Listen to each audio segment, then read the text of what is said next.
Dr. Mark Changizi here with your Science Moment. In the last Science Moment, I talked about how there's several different kinds of censorship. It can come from the federal government in a centralized way. It can come from companies like big tech, which is another variety of centralization, a centralized censorship, attempts to censor. But it can also most dangerously happen when it's your peers, when it happens bottom up across the population.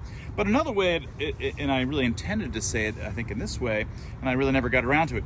Another way to say that is that just as everything, when it's done well, is done by virtue of decentralization. Most things that we take for granted as brilliantly designed happen mostly through decentralized processes over time. That, of course, centralized things can sometimes stand on the back of those decentralized product. I've made discoveries as a centralized single individual. Companies make discoveries with certain kinds of products on the backs, though, of a decentralized process of all of science, or all of the expressions and interactions through society, and all of the actions of the free market. The brilliant things are always done implicitly, without a designer, by virtue of decentralized mechanisms through large numbers of interactions and complex emergent things that happen through large numbers of individuals or actors in these networks. So another way to say that where the dangers really are is not the government. The biggest dangers is not the government's censorship or Twitter and big tech censorship. It's that it's out there in the people.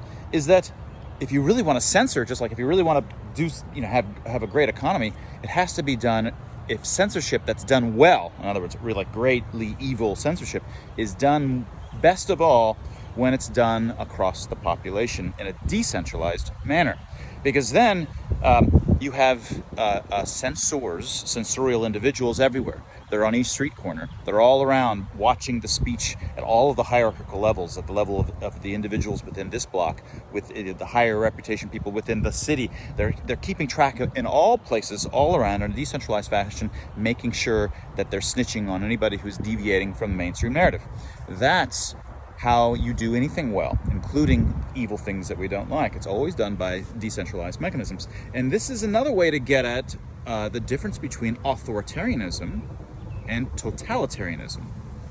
Authoritarianism, generally speaking, when we use it, we're referring to the authoritarian tactics of the federal government, or certain kinds of governments. They're the actions of centralized things who are acting in an authoritarian manner. That's usually the sense in which we use the word authoritarianism. It's centralized actors who are getting out of control, either a dictator or any kind of centralized organization, even if it's a democracy.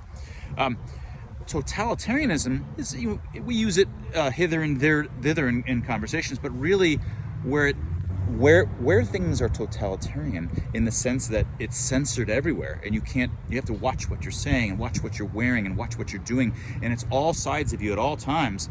That doesn't happen. It's almost impossible to make that happen in a top-down fashion. We like to imagine that China is so authoritarian that they achieve through centralized means totalitarianism.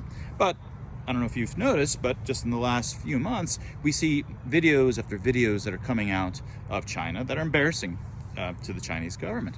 Their actions on these crazy lockdown interventions, which are useless.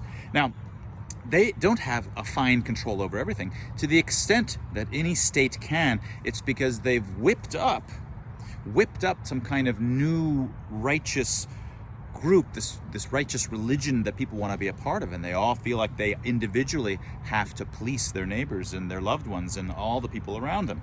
That's what makes totalitarianism work, is that it's policed at the lowest level of one's peers. That's what makes totalitarianism so frightening, is that it's everybody, everywhere, censoring, and not just your voice, but censoring all and controlling all the kinds of things that you do in your life.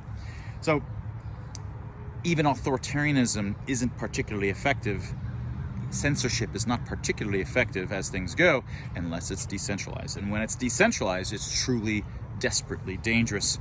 And in those cases, we call it totalitarianism, which luckily is very hard to achieve unless you have the minds of the people wrapped up in it.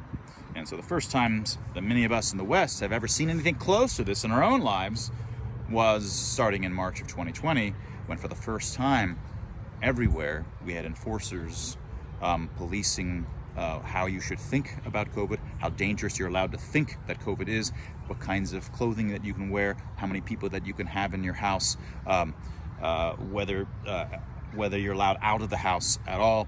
The kinds of thought police were everywhere, all around us, and we have never seen anything like that before for most of us in the West. This is what we study at Free Expression Group. Give us a look. We're at freex.group. Support us.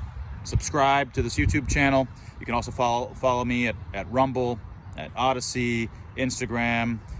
Sign up to our FreeX newsletter, to my Substack. Anything like this can go a long way to help independent researchers like us at FreeX to continue to be independent, so that we can be cut from the federal government and the funding agencies that lobotomize all of the other researchers that didn't stand up when this happened. And that was your Science Moment.